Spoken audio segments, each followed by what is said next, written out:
Welcome to the Wargamer / Atomic Mass Games Ask Me Anything. I am delighted to be hosting Will and Will. We won't clarify. No, we have Will Schick and Will Pagani, who are respectively, I guess, the Emperor and Vader of Atomic Mass Games. Yeah, that works.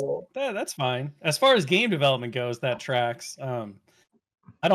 I don't think Pagani is the Vader overall in the studio. There are many people who probably take that title from him.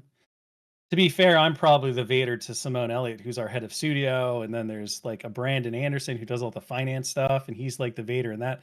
It's a complex web that we weave across the Star War. Everyone except Simone is a Vader to someone else, though. That's true. But even Simone is a Vader to someone else because the organization must flow. Yeah. We spent $100 on that chart making program. We're gonna use it. Oh, don't trigger me. I'm a recovering administrator.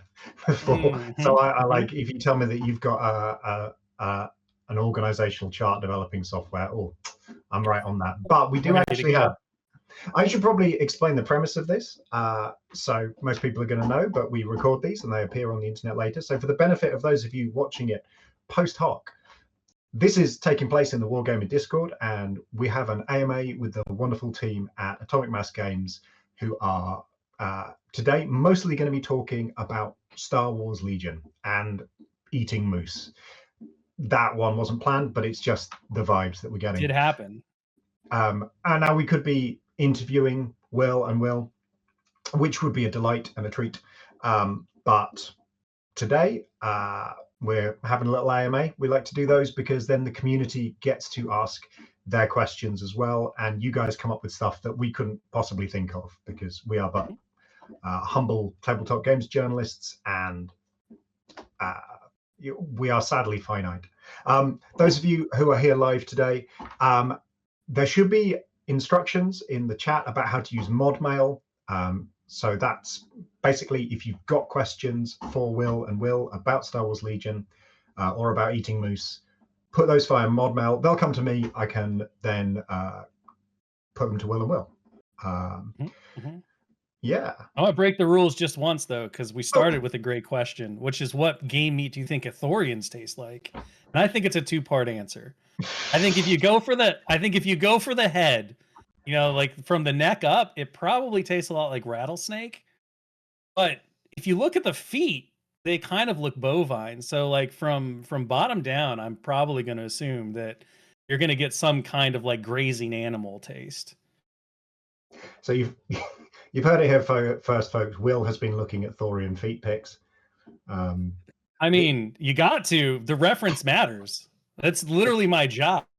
I don't know if you know this, but getting every detail accurate down to the micrometer is like what they pay me for. So I got to look at the feet. That's wonderful to know. We've got a design question here. Yeah, so this is like the first question that's come in. So, have you thought of expanding doctrine upgrades as a concept to possible multi-role units beyond where they are now, which is the commander and operative slots? So, so we've seen this so far on configurable weapons, like on the Death Troopers or Commandos, but with the idea being that the unit underneath could still support both configurations. And that's by Seyfied. If I'm understanding the question correctly, the idea is kind of, do we want to create an upgrade that a unit has to take, which is kind of like the equip keyword, I guess, that like changing the ones that currently exist to doctrines, and then we want to continue that down the line. And I think the answer is probably not, because we would then have to go back and errata a whole bunch of units to have doctrine upgrade slots.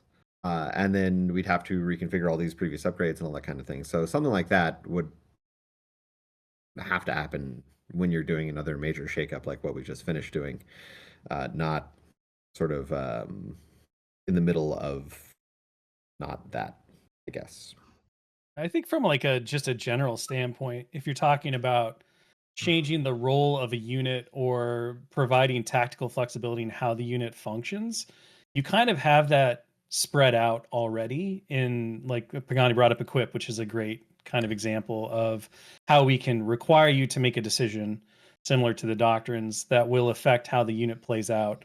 But you also have the optional things like you have training upgrades, you have force upgrades, you have all these different gear upgrades, those kinds of things that can have pretty dramatic impacts, especially in combination, that go through. So I think like those systems are there. Is there a world in which the idea of setting forth a very strong, and I think this is what doctrines do, and what they were meant to do was to set a really powerful, like, this is the theme of what this character or this unit does, and many other decisions will flow from that, ideally, right?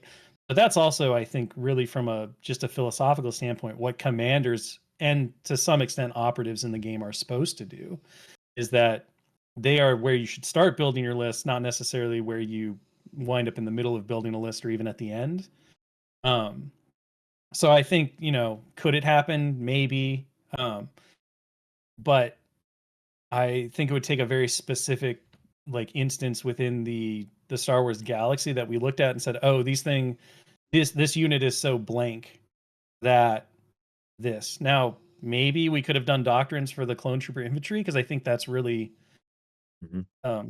like from a game design philosophy, that's really what we were trying to do with the infantry, is that they are a blank slate, and through the choices that you make via all of their upgrades, of which they have so many, and their unique commander upgrade, right? You can basically custom create unique units throughout your army, despite the fact that they're clones.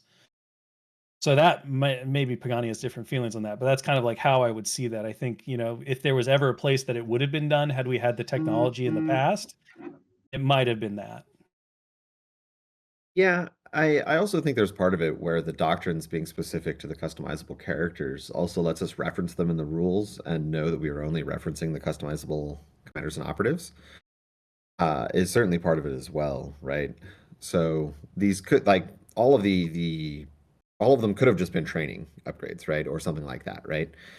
But instead we chose to make doctrines so that we could reference them specifically and do that kind of stuff, because we wanted that for a lot of reasons, one of which is things like tours of duty builds into that, right? We can call them out specifically. We can reference them with other things. Like having a way to do that was important to us. So that's kind of why they didn't fit into the current structure, I guess. But no, I think we could go forward and do that kind of stuff, but doing it retroactively, I think, is a little less likely. There's actually a really good following question from Breakdown here, which is, what are the steps you take when it comes to making a new keyword? Like, is there some restraint around adding them? Because the game already does have quite a selection. Yes, absolutely. You're gonna get two different standpoints on this one, I think. So Pagani can go first, and then I can give my viewpoint on it. Yeah, so my philosophy on the keywords and what I tell the devs that are working on Legion, right, is you can have as many as you need, not as many as you want. So if it comes to making a new keyword, it needs to be worth making a keyword for, right? I don't want to see something that is very similar to an existing keyword. I don't want to see something that isn't exciting and interesting and unique and that kind of stuff, right? If we're going to spend the rules complexity and the time in the book and all that kind of stuff making a new keyword, let's make it cool, right? Like let's do something exciting there. So that's sort of the philosophy that I have toward it, is make as few as possible, but you can have as many as you need.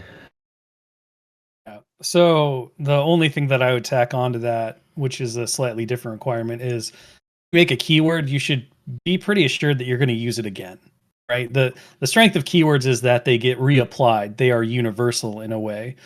And sometimes that universality might mean like, okay, it's going to appear on 2 or 3 things, but we know that those things are coming, and therefore it's worth making it a keyword. I think especially where we are now with the new edition, the way in which upgrade cards are working, and going back kind of to the doctrine question, you see this as well, is that because we have more card space on upgrades and things like that, we have this flexibility to be able to create unique keywords that are not keywords, right? It's just simply here's a thing that goes on this character or this unit, and it does this unique rules thing, but it is not a keyword in itself. It might have keywords in it or those kinds of things. And that flexibility has been really useful as well, because when you're talking about, okay, we really want X, Y, or Z to have this specific ability. This ability is very niche, and we know that it's never going to really get used again, or we wouldn't use it in this way again.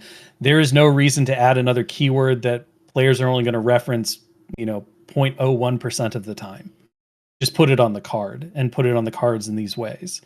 And that's kind of I think when you approach looking at how do you break down a character from screen to stats, or from screen to tabletop, is what we're trying to do is we're saying, okay, how much of this character can we tell through the keywords?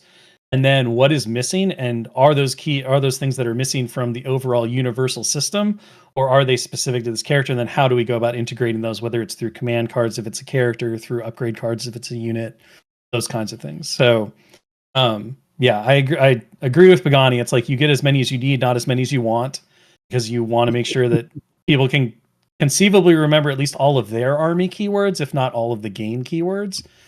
But additionally, if you're going to make a keyword, then it needs to be something that you're going to see repeated, because that's why keywords are useful.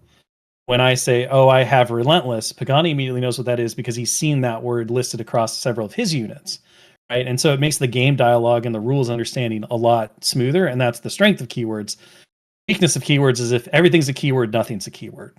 Right? Because now you're just like, well, this isn't useful, because I have the squiddly bob keyword and you have the boodly bob keyword, and they do slightly different things, but they're mostly the same.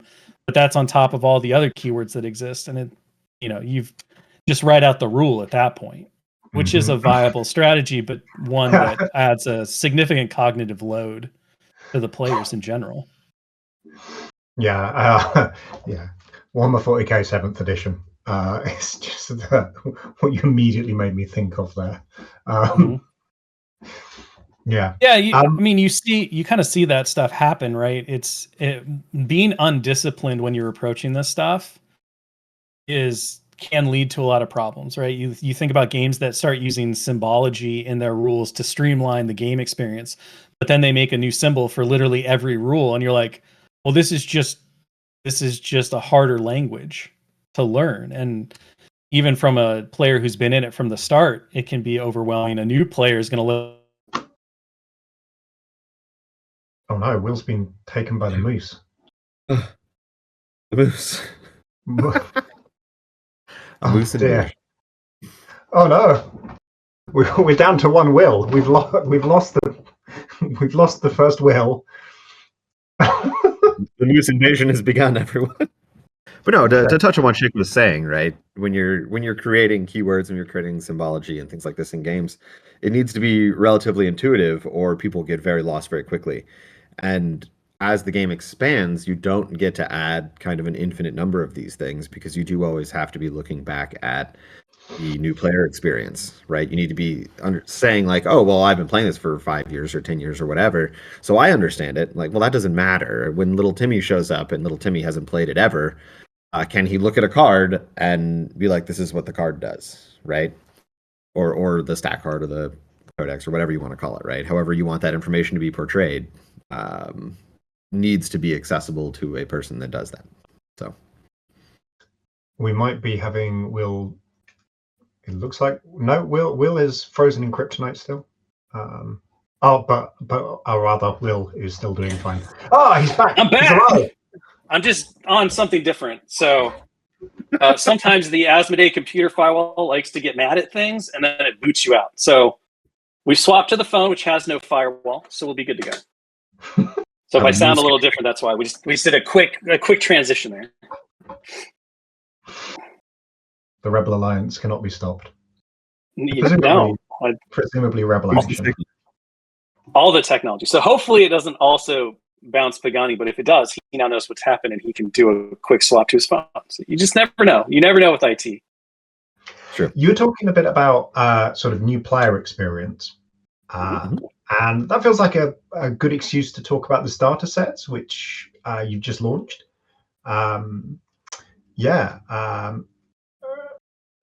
if there's anything like that particularly went into the design of those that was really thinking about that onboarding experience. So much went into the design and the thought process of those from both just a product standpoint and then a development standpoint, so I'll cover the product kind of stuff. And then Pagani can absolutely probably speak to how the developers kind of took those concepts and made sure that they created something that worked really well within the system. But to start, like, our philosophy at AMG since we kind of began, and it's really predicated on our experiences as lifelong hobby miniatures gamers and other work we've done in the industry for companies that have done those games and that kind of stuff, just interacting with other people's products. The one thing that's always really frustrated me, I think back very fondly to when I got started with tabletop wargaming, which was the 4th edition box. And that starter was everything you needed to play. It might not have been competitive or anything like that, but there was no, this is just a taste and you have to go get other things to play. I think we played as like a group of friends with my starter. So orcs with cardboard, dreadnought and everything against Marines for probably 2 months before we really started to expand. And my close group that became my gaming group went out and bought their own armies and things. And so then we got a Chaos Space Marine player, we got an Eldar player. We got some other stuff going on in there. And it was incredible because it really gave you the sense that you had bought into this game and you could play it and you could experience it, you could really learn it, and you could take it to places, you could take it to your friend's house and play on the floor on a sleepover or whatever, all ways that we experienced that. And so to me, that's like the ideal start. If I think about why am I still here, it's because when I went into that game system, I was able to play the game and experience the game, fall in love with the game. And there's been a lot of starters across the way where I've like bought into them and then realized, I'm getting in love with the game. Like an amuse-bouche. I'm getting a very faint taste of what this thing is supposed to be. And really it was a gotcha to say, okay, you've made the initial purchase, but now go get more stuff, right? And that's always felt a little off to me. I've never particularly felt like that engenders great community. I think from a player experience, it can be very frustrating to say, I have this thing, but now, I don't have enough to do stuff. And with that in mind, right, our philosophy has always been, we need to make sure that what we're giving is a full game experience. Like my kind of standpoint is, if it is possible, I want to make sure that the only thing you ever have to get is that starter. And then from there on, you can play the game as the game is intended to be played. That doesn't mean that you're going to be the most competitive. It doesn't mean that you're going to be able to go win every tournament, because obviously these games are complex and they're multi-layered and there's a lot of ways to go about it. Maybe you can, right? Our goal is to make sure that these things are always relevant, right? They should be good starting points, but we can't ensure that, the starter is going to take you to competitive success. It should take you to play success. And so we've always moved to that. So as we were looking at kind of going into the new edition of Legion and what those starters would look like, it was really important from my standpoint to make sure that when a player got into the game, they had that complete experience. And because of, how big Legion is, being a large scale army game and all these things, we kind of zoned in on, okay, there was a 2-player experience. Those are great for kind of an initial launch, but we have a really strong global community. Players know what the game is now. If you walk into that store and say, I want to start Legion, you're going to have a lot of players to play against, both potentially veteran and newbies who are also getting into the game. So let's move into the single player box. And what that allows us to do is for, a very approachable price point, which I think is important when you're taking a dive into a new hobby that potentially can consume you. And, all of your entertainment money for the next 10, 20 years, 30, 40, depending on when you found these games. We can also ensure that player has everything they need. So, those experiences are set off to go. You can dive right in, start playing games with your community. You can grab a friend, have them get a box, and then you're ready to go. There's nothing in there that you're like, well, but I don't want this faction. I don't want that faction. I'm not interested in, having these extra things. So like, what am I going to do with it? The 2-player box, what we saw a lot of was players, as the community and game became well established, it was like, well, get a starter box because it's a great value, but then you're going to have to find somebody else to swap with. So now I have to find another player who's getting started, and I have to find another player who doesn't want the contents that I don't want from my box, and doesn't want the contents that I do want from their box. It's like, that's a lot of hoops to jump through. And so in the end, it was like, okay, we're going to make a single player starter. It's going to have a full, complete army that will let you play at the lowest level, the lowest, the smallest points value that we believe is the viable game mode. And to be clear, we fully embrace the idea that 600 points, that recon level, is the real Legion experience. It's the smallest Legion experience, but it is the real experience. And so we're balancing and testing for that, as well as for the larger levels of the game and that kind of stuff. And from there, from that point, then the last thing to figure out was, okay, we're going to make this experience. These are the foundational principles that we've always followed. We're going to follow them here for Legion. This is kind of how we're going to do it. It was identifying kind of from an IP standpoint, from a Star Wars standpoint, if you've never heard of Legion before, if you've never played a war game before, and you walk up to that store shelf and you see these starters on the on the shelf, when you look at Galactic Empire, do you immediately think, I recognize that is Empire from Star Wars, or Rebel Alliance, or Republic, or whatever? And that kind of informed what we would focus on in those boxes. So, for example, like, you can't make an Empire box without Stormtroopers. Stormtroopers are absolutely going to be in that box. From an iconic character standpoint as well, because I think a lot of players come into the game wanting to tell battles with the characters that they know and love, right? We see a lot of love from the community with that. The original starter boxes that were out in the first edition of the game had really hit the note on those characters: Obi-Wan versus Grievous, Luke Skywalker versus Vader. So we didn't really change those. We just decided to update those sculpts. And then we built it kind of out from there. And so that's when Dev took over. Now that Pagani's back after getting booted by Asmodee IT, as we worried it might happen, and is on his phone, he can kind of talk how they took those concepts and those kind of tent poles of what the starters needed to be, and really made them into something that was going to stand up to, it needs to be a complete experience. It needs to be something that a player can enjoy the game with for a long, maybe forever, but a long amount of time, without having to go make additional purchases or add things to their army if that's the choice that they want to make. And then make sure they're balanced against each other, so we create this kind of system where new players can come in and they can feel very comfortable finding other new players and being able to play in a way that introduces them to game concepts and all that good stuff. Yeah, the composition of each starter box was really a big question that we talked about a lot, right? And what units should be included and what shouldn't be included and how many and that kind of stuff, and kind of what is sort of the backbone of each of the different factions, which isn't to say that like it includes the best units in the faction or whatever, right? But like thematically, what are the things that Empire players are going to be drawn to, or Rebel players, or all these different things, right?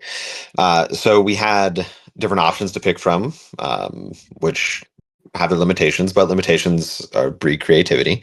So all of that stuff, we went through it, and this is what we came up with for these different starter sets. And then we created army lists from those starter sets to say, hey, this may not be exactly balanced points wise. One of these might be a little more, one of these might be a little less, but you know what? It's going to be close enough that two players that are not seasoned veterans can sit down and they can play the game and they can enjoy the game. And they're going to have a lot of different experiences doing these things. They're going to be able to engage in close combat. They're going to be able to engage with good ranged fighters. They're going to have some saboteurs and stuff, right? They're going to have these different various options inside of their lists. They're going to give them interesting choices to make and interesting things to interact with their opponents about. So, and then of course we also had all the like super major characters. So we had like, you got to put in Darth Vader and stuff, which Shig touched on earlier, but yeah. Speaking of cool characters, we have a very good question from Darth Russet, which is, if there was any unit or faction that you could bring to the game without regard to how well it would sell and without regard to how it would fit into the current mechanics, what niche characters and factions would you want to bring into the game? I mean, anybody who knows me knows I'm a Babu Frick fanboy, so that guy's got to get in here immediately. Wow, I really thought you were going to go shirtless Kylo Ren, honestly. Well, that's not a faction, that's a dream. Is it not a faction, sir? Is it not?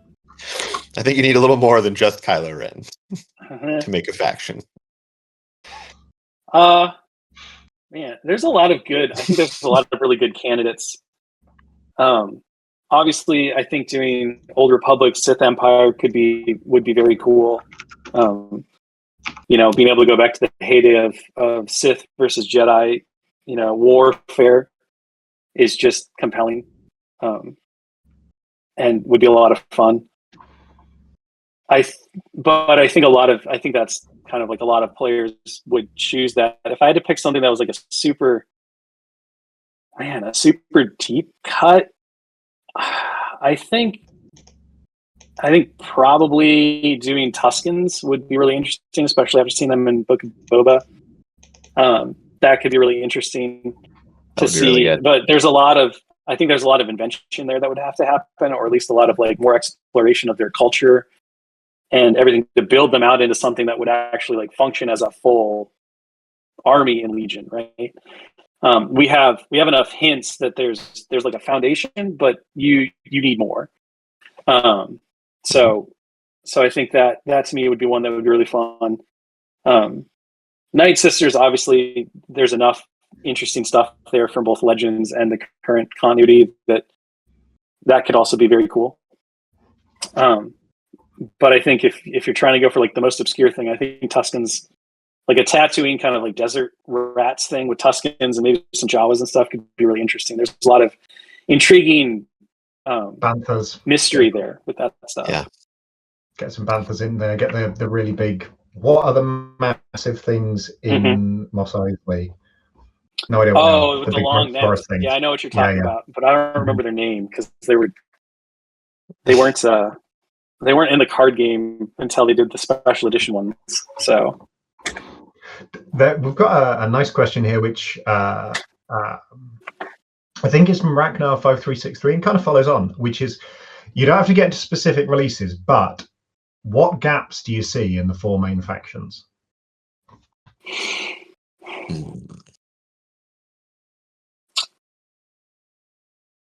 I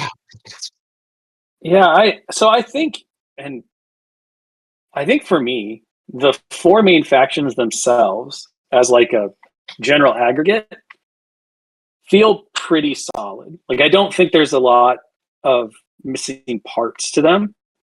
There are answers and things that do what you need from a generalist, like all comers, all take on all comers or skew kind of build that are there. I think where the factions are currently kind of missing, or their gaps, is how do you specialize? And this obviously we've kind of addressed a little bit with battle forces, right? But there are so many cool sub factions or subgroups within the Star Wars galaxy that we continue to see and explore, right? The ISB for Empire, the Mud Trooper thing from Solo,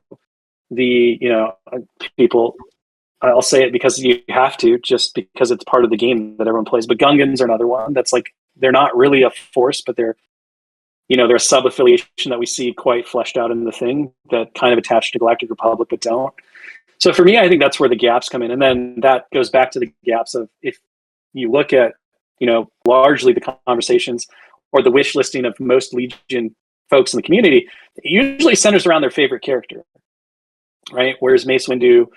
Where's Jabba the Hutt? Where's XYZ character?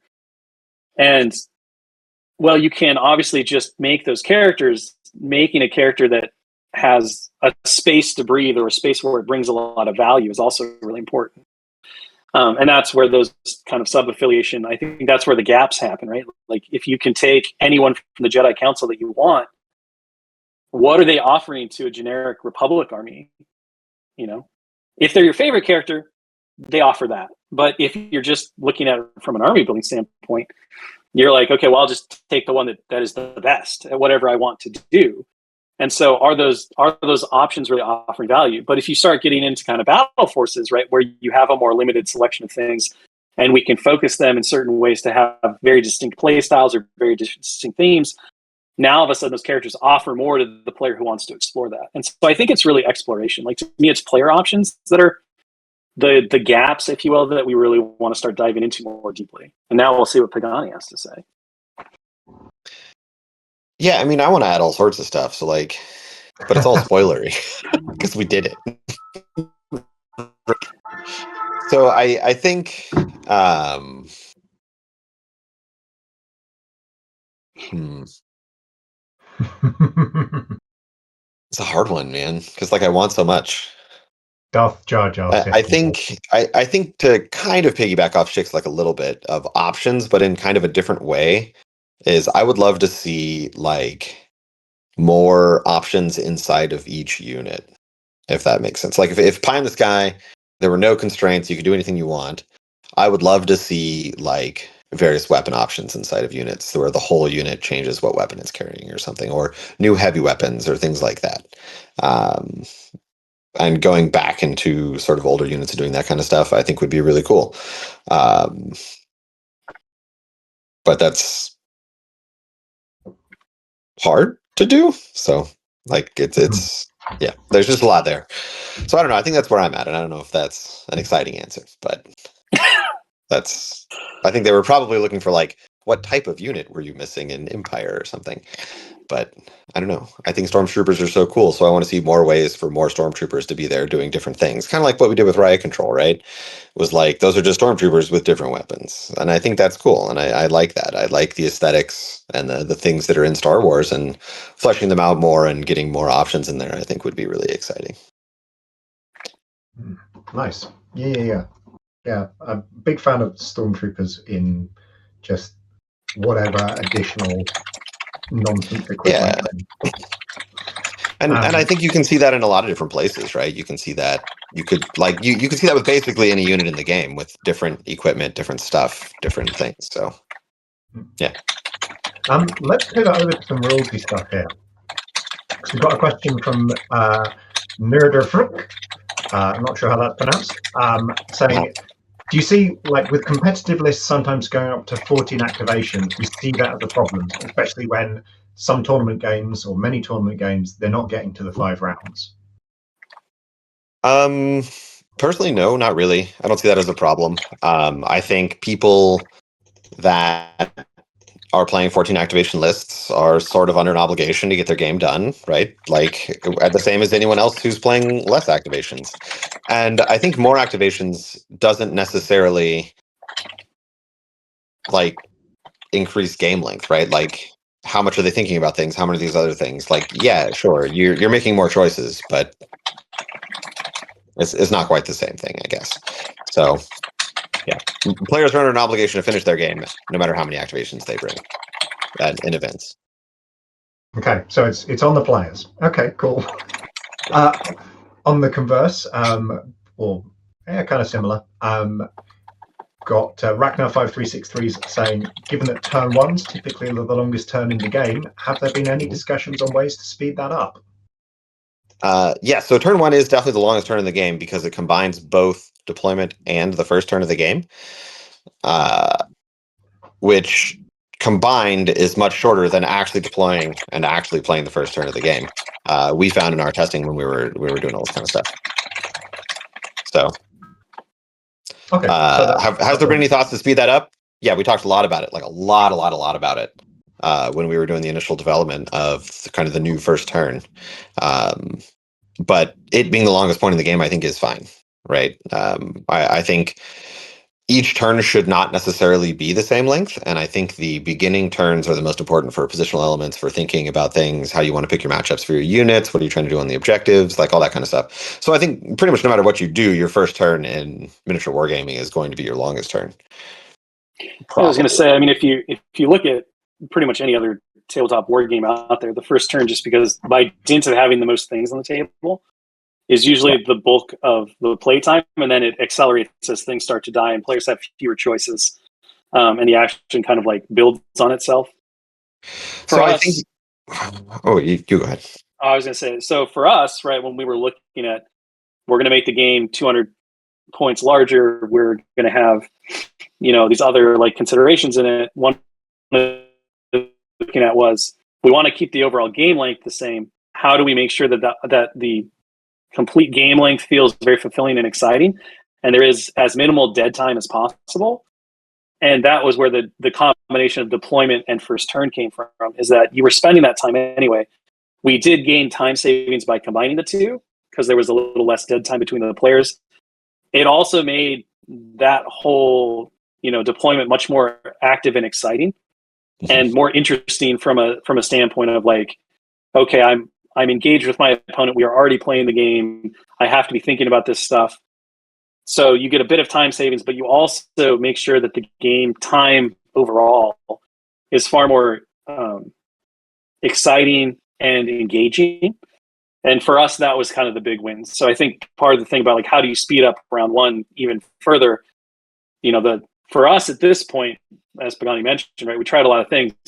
We did it all with that in mind. And then the only way to speed it up even further is to potentially make the game smaller, which was not, I don't think it's that out of a game called Legion, right? We want to see legions on the table. We want to see big armies fighting it out across, galaxies far, far away. And to steer, I guess, a little away from Legion specifically, but an Atomic Mass Games specific game philosophy, design philosophy, is we, and pretty much all of the games that we make, try and remove that like hyper positional, hyper technical turn one, which may be shorter than your turn 2 and 3 and 4 overall, but the removal of that sort of footsie game that happens at the beginning is something that we're always trying to go for, once again, to get that engagement, to get that kind of stuff. So funky. We got another question, which is we can hear your playpin, I'm afraid. Sorry, I'll stop clicking. It's very loud. I've got a mechanical keyboard. I love my mechanical keyboard. The louder the clicks, the better the clicks. It feels so visceral, right? I always wanted to. Back in the day, I wanted to have a small office with a frosted glass window, and I wanted to have 2 desks that faced each other and just type away with my partner and crying. That is kind of the dream. Mechanical keyboards are close, but like a full typewriter setup would be even more gratifying. Typewriters are terrible, though. Having one and never using it, they're awful. Like they're so inconvenient, but they look cool. Yeah. There's a reason we left them behind, right? But what if? At what cost? Creativity is the cost. There's nothing that makes you feel more creative than when you're striking the keys, and you're watching it. You're watching your ideas like pound themselves into the paper. It's so good. We should go for a Blade Runner situation with like proper typewriter keys, but connected up to computers. I think that would be ideal. So this is a question about special operations from Cap'n Ginger. And they say, like, special operations, they love them for introducing people to the game, but they run into the obstacle that people want to play with all their favorite characters. So have you considered kind of heroic operations rules to let people play with multiple named characters? I think that's something that could potentially happen in the future. One of the issues that we kind of ran into with that was really, how do you distill, like, Legion is a game about units, right? And the characters are important, but they are gods among men, especially in that game. And so as we were looking at special operations, one of the things we really wanted to do is we wanted to bring value and excitement to kind of the idea that has now been, you'll see a through line, right? Like special operations kind of started, tours of duty, and these kinds of things. How do you bring more character and opportunity for players to tell their own stories in Star Wars to Legion?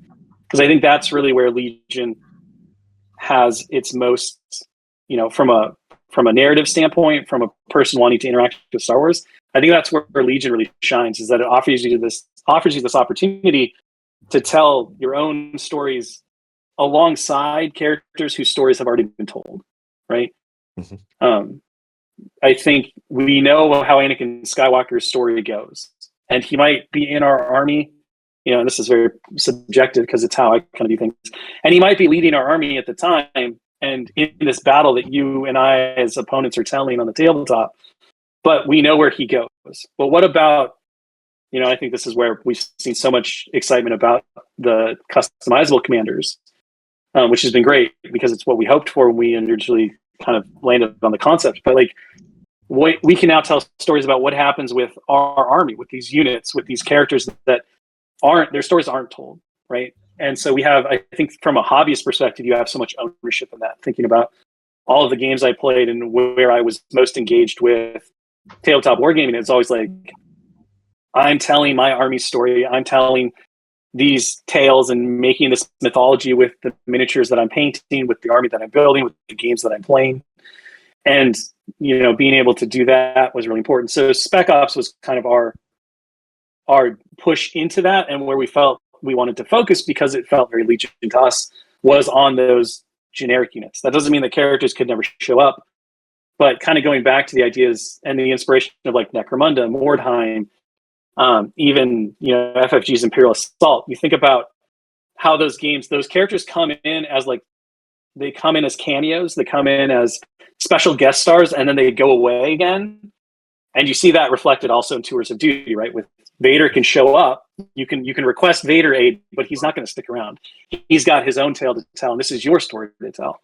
And so I think a lot of that philosophy kind of drives that. So at the end of the day, could there be a Battlefront 2 style, like characters only special operations? Sure, right?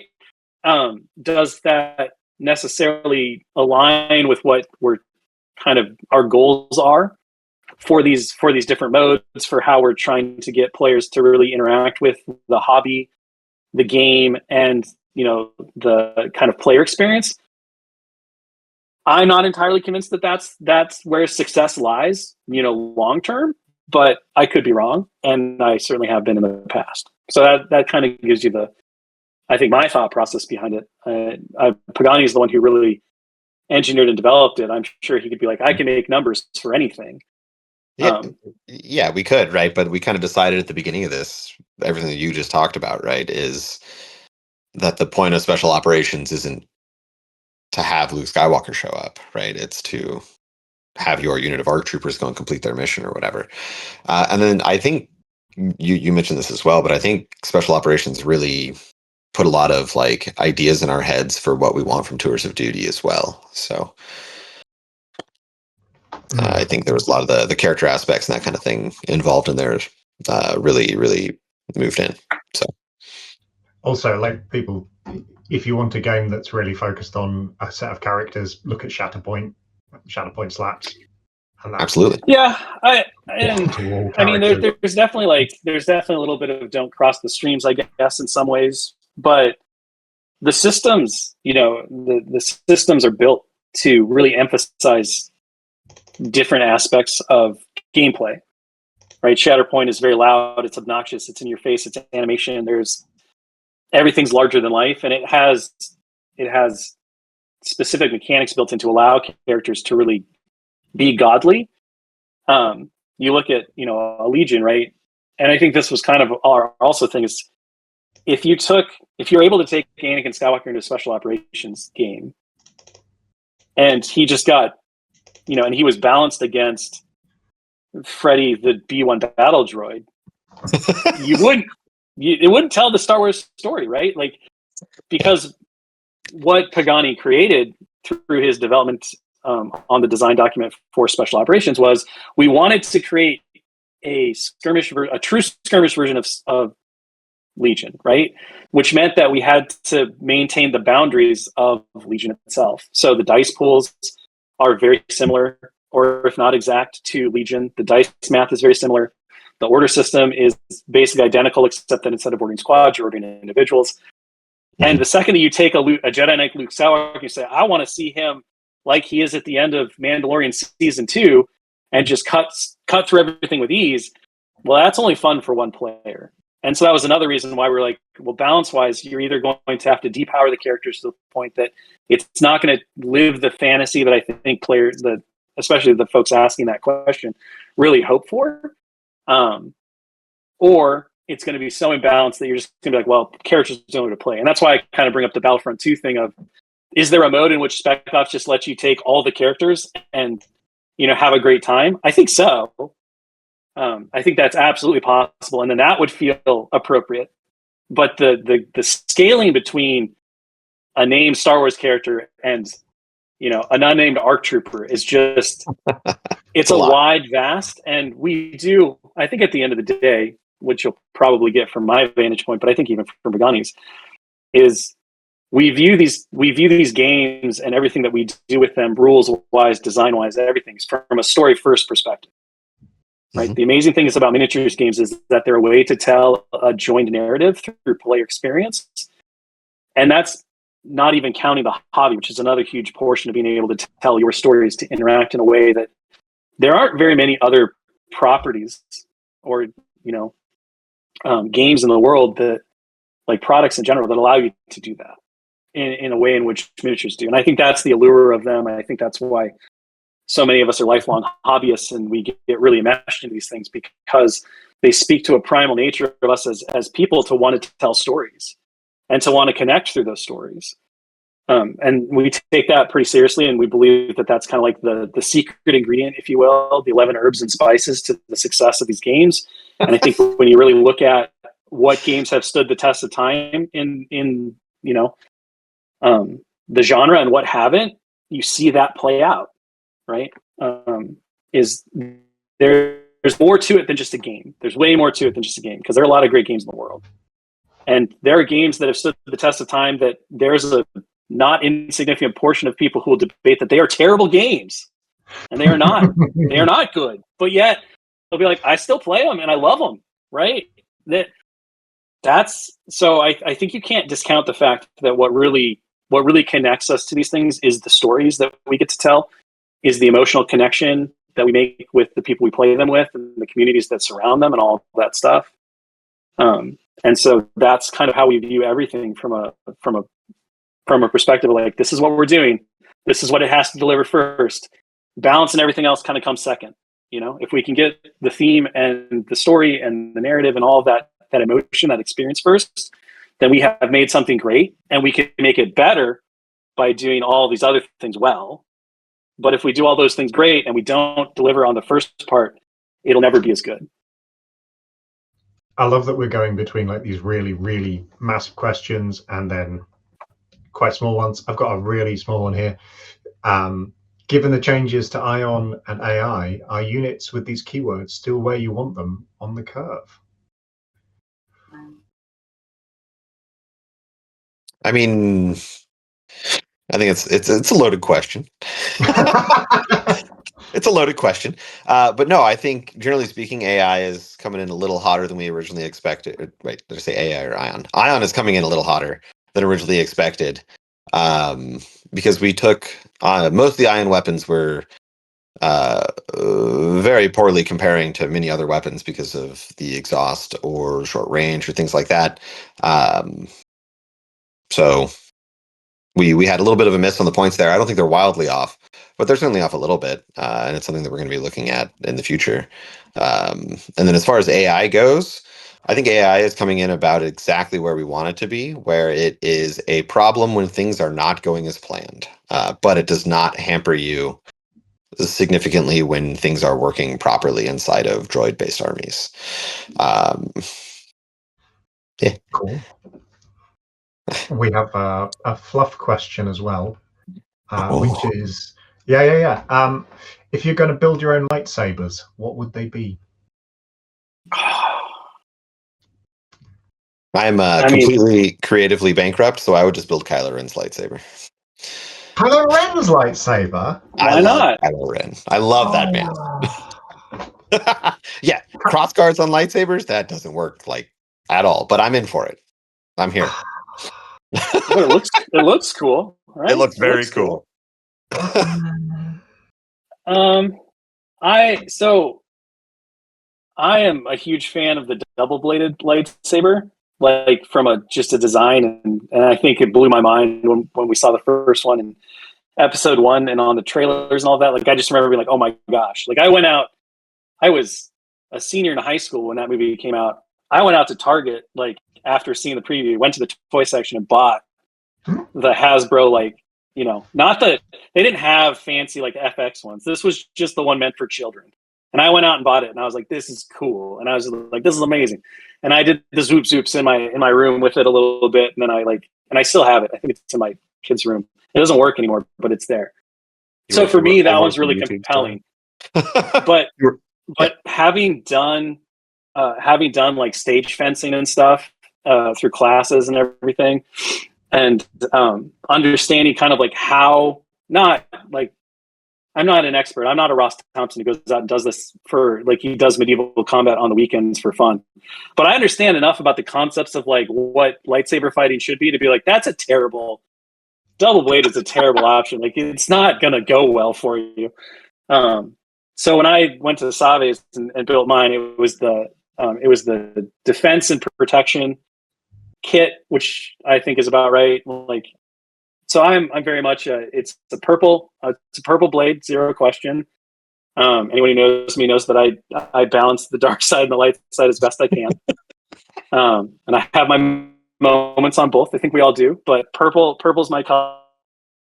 And from there, I like a little bit of a longer haft. I think the Balin skull, like the hand and a half haft, like that to me feels really good. You got options there, and that gives you a little bit of an edge over certain people. So that'd be where I'd go. Pretty basic. I don't need anything flashy. Kylo Ren. It's the coolest. Everyone's entitled to their opinion. Having a number of the different FX sabers, just if we're talking like feel, I think Anakin's is one of the better designed. From just from a grip perspective, and being like, okay, if I was really in a combat situation, like what feels pretty good. To me, the Anakin one was always the one that I would go to. Like, I did a lot of lightsaber fighting with my kids when they were littler because we had them on. And I just like, let's just whip them around. And the Anakin one always felt really good. Like, I could really kick their asses with that one. Some of the other ones a little, I was like, it's a little harder. They're small and nimble. They're like little Yodas. You gotta make sure that you got a good grip. You're gonna lose it. So we have an audacious question here. This is from Bark Saifu, who has, I think, joined us from they are not a Star Wars Legion player, or their question is, as someone who knows nothing about this game, what would you say to get me interested in it? This is just your best sales pitch, your best possible. For someone you know nothing about, you don't have any demographics for Bark Saifu. I mean, I think it depends on where you get your joy in the hobby. If it's from painting and modeling and creating themes and stuff like that, Star Wars Legion has tons of options. You can do in-canon stuff. You can do your own versions. There are a bunch of different battle forces that give you different painting and hobby opportunities. And if you're looking at it from a gameplay perspective, in my opinion, the major strength of Star Wars Legion is that it is an army scale game that requires commitment of units and has large positional elements that are very relevant. And you can very clearly identify what you did well in a game and what you did not do well in a game, and then iterate on that to build your own skill. So depending sort of on if you want to get like the competitive, I'm getting better at the game feeling, you can do that. If you want to get a really great narrative, you can do that. If you want to get a really great hobby opportunity, you can do that. There's my pitch. I like it. I have no notes. I don't think I have any notes. You nailed it. This is good. We don't even have Ross here. It's Ross's job normally to do the hard sell. It's true. That was excellent work stepping in there. Yeah, funky. Okay, cool. I will suggest anyone who's got any questions, any lingering questions, serious or silly, please DM to ModMail. Click on ModMail in the chat and send it a direct message. To get them to me as soon as possible because we're going to be wrapping up soon. It has been wonderful to speak to you guys, and Moose questions are more than welcome. And I believe that you guys have a little secret something that you're allowed to let slip, because you've got Ministravaganza coming up. You might want to say a little bit about Ministravaganza. Sure. So for those who don't know the history of the studio, we launched and became a real thing that people knew about in 2019, which for those who haven't forgotten, haven't pushed to other minds, was slightly before we had the big global pandemic, which thankfully, is no more, and now we're able to travel. But one of the big things is that we had all these plans to go to Gen Con in the first year of the game in the studio and do all these things, and the pandemic ruined that for everyone. So, kind of left everyone scrambling, and there was a lot of like, oh my gosh, this is the first year we're not going to get together, and we're not going to see anybody, and we're going to miss out on this amazing experience that a lot of us get to have every year. And that was true whether you went to Gen Con, whether you went to whatever. And so one of the big things that we kind of decided to pull together as quickly as we could, learning as the world was how to do things via, teleconference and Zooms and all of that other stuff. We were like, what the heck? Let's just throw our own virtual convention. We'll figure it out. We got cameras. We'll do this. And so Ministravaganza was born, and it became kind of our online convention for the studio. And it's transformed over the last several years. We've been doing it again since 2020. But it has become a kind of a big marker. So there are two kind of touch points for us as a studio. There's Adepticon, which of course is a huge one where we do a big roadmap. We do all of our events. We have worlds. We do all this stuff. But a big thing for the communities is that we take that opportunity at Adepticon to do a big presentation, and we show off kind of the future of what's coming for the game, both in the near future, the mid future, and the far future. And our goal is to kind of make sure that players and folks out there know what to expect, like where we're going, what we're thinking. And we always try to sprinkle in some surprises and catch people unawares and do stuff like that.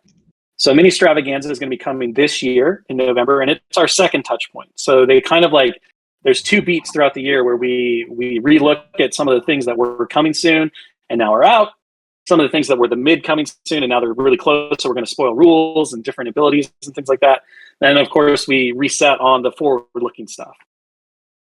And so on November 15th, we're going to have Ministrav. It's going to be a one-day affair this year. So we're going to try to consolidate down a little bit, make sure that everybody has a chance to get all of the good juicy bits of it. We're going to do roadmap presentations for all of our game systems.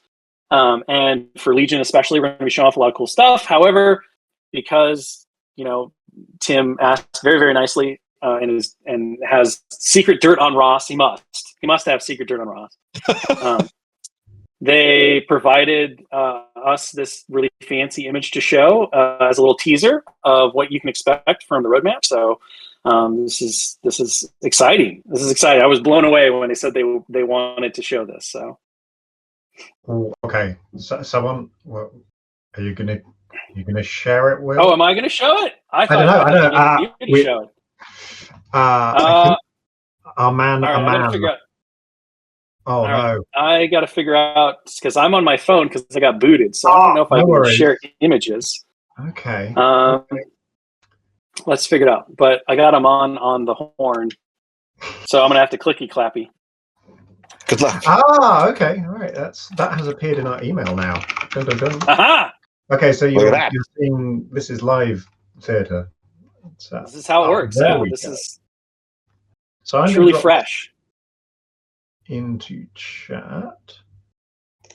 There we go. The art showcase.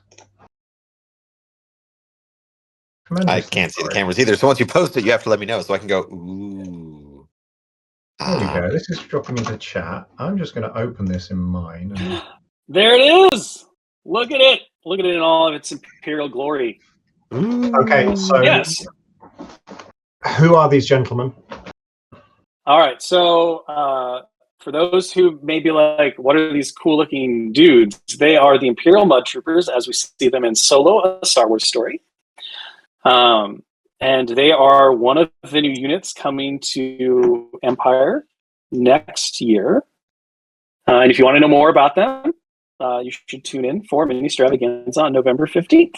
And you'll probably get a bit more info on what to expect and when to expect them and plenty of other things that are really cool. We went through an entire list of options, and this was the one that marketing decided to pick and show off. And it's very, very cool. I will say that they are a new core unit for Empire, and they add quite a bit of interesting list building opportunity when combined with the other core units that Empire has as well. So yeah, if you ever needed some cheap cannon fodder, maybe the Imperial Army is for you. We also talked about keywords earlier and adding only the ones you need. I will say they have at least one new keyword on them. Ooh. So, Keyword mud. yep. Yes. Has no definition. That's it. Keyword soggy. This has Whiplash reminded me of Splinter of the Mind's Eye. Which, yeah, people who know Splinter of the Mind's Eye will know why mud is relevant to that. And people who don't know Splinter of the Mind's Eye, don't look it up, you're happier. So there was a question. I think the last one that I saw was, will Chick specifically please share a recipe? Oh. Is this a recurring recipe? thing? Yeah, please share a recipe. Okay. Will. Okay. I can do this. So one of the big hits in my house recently has been an achiote chicken for tacos. And so what you need for it is you need some achiote paste, which is nete, I think. It's got two different names. If you can't find it at your grocer, if you have a Mexican market, go there. They usually have it. Don't eat it by itself. It's a very gross tasting, like intense chili paste thing. It's like a bouillon, but it's squishy. Anyway, so achiote paste, get some of that and take like a couple ounces, throw that into a blender, do some lime. I usually like 1.5 limes, depending on how juicy they are. You need some chipotle chili. So you want to put in 2 chipotle chilies and like half of the juice, depending on your spice level. If you don't like spice at all, you can leave the chipotle out, but that's not living. So you want to do that. You need a little bit of cumin, a little Mexican oregano, a little smoked paprika is usually pretty good in there. You can do orange juice if you like it a little sweeter. I don't usually use orange juice because we're not orange juice drinkers. So I just stick with the citrus lime. What else is in that marinade? A little bit of olive oil, like a 1/4 cup of olive oil. You want it to like emulsify so that it can be a good marinade. And then salt and pepper to taste if you want. Blend it all up. And then take your chicken. And I like to thinly cut the chicken. So think thin cut. That'll let it absorb more of the marinade. Marinate it in that good goo. You want to save probably that much of the marinade for the next step after you cook it. So you're going to make more than you need, and you're going to base it on how much chicken you're doing. So I do a lot of stuff by eye. Then you're going to marinate the chicken for 4 hours. You're going to take the chicken out. Ideally, if you have a flat top grill, this is the best way to do it, but you can do it in a pan. You can do it on the grill, but you'll have to finish it in the house if you have just a normal grill. You're going to cook it up. What I like to do, because I have a flat top that I cook it on, is you cook it up so three-ish minutes on both sides. It's not going to be quite done. Then I will transfer it to a cutting board. You chop it up into really small carnitas, which small meats, right? You chop it up, and then I will mix it back in with the sauce to make sure that all of those portions that didn't get the sauce initially on the sauce, because they were interior, get sauce, throw it back on the flat top, and cook it until it's nice and it's got a good crisp and a good char. And then pull that off, make some homemade tortillas, throw on red onion, cilantro, a little bit of cotija cheese. Oh, it's so good. It's so good. Seems great. Americans do meats better than all right, I put our pork sausages up against yours, but meats. That's true. Spices. Yeah, so that's my recipe for you. It's been a very big hit. You can sub out the chicken for skirt steak if you want, and it comes out just as good. We did that recently, so you got your options. And then at some point, if we're ever back, I'll give you my mojo pork recipe, which is quite good as well if you want a true carnita. But it's cooking. Well, Pagani's also a pretty big cook, but he's more of a Texan barbecue guy, so he does all the smoking and that kind of stuff. True. I don't have that kind of time in my life, so a lot of my stuff usually is Mexican, Italian. I give you my mac and cheese recipe. I'm pretty good at that. Really love a good so if I'm going to cook meat, it's usually a steak with a chimichurri. So we'll do chimichurri over fries. That's really good. There's a lot of good stuff. We could spend a whole day on that. Yeah, chimichurri on anything. I'm in. Yeah, it's so good. Yeah, it's so good. Thank you very much, guys. That's you've made me hungry now. I'm a freaking vegetarian, but honestly, If you're a love a good spice vegetarian, let me know. I can give you an amazing smoked jackfruit recipe that mimics carnitas really well. We're pretty good on smoked jackfruit, but send me your recipe because I imagine yours is better. Frankly. Maybe. And then the other one that we really like in the house, which is pretty popular, is sweet potato tacos. So if you've never made a sweet potato taco, let me tell you, it can be better than any of the meat tacos. Okay. Real good. It's real good. Real good, Pagani. I'm sure it's good, but is it better? I don't Depends on what you're in the mood for. Sometimes you don't want meat. I know it's shocking to you, and your text is like, some days you're like, it's a meatless Monday. I still want a taco, sweet potato tacos. Like homemade black beans, the cotija. Oh, so good. Good old refried beans. Okay. Thank you so much, guys. This has been fantastic. Thank you, everyone, for attending.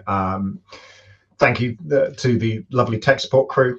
And yeah, looking forward to Ministravaganza. Can't wait for that. No, that's November the 15th. And November the 15th.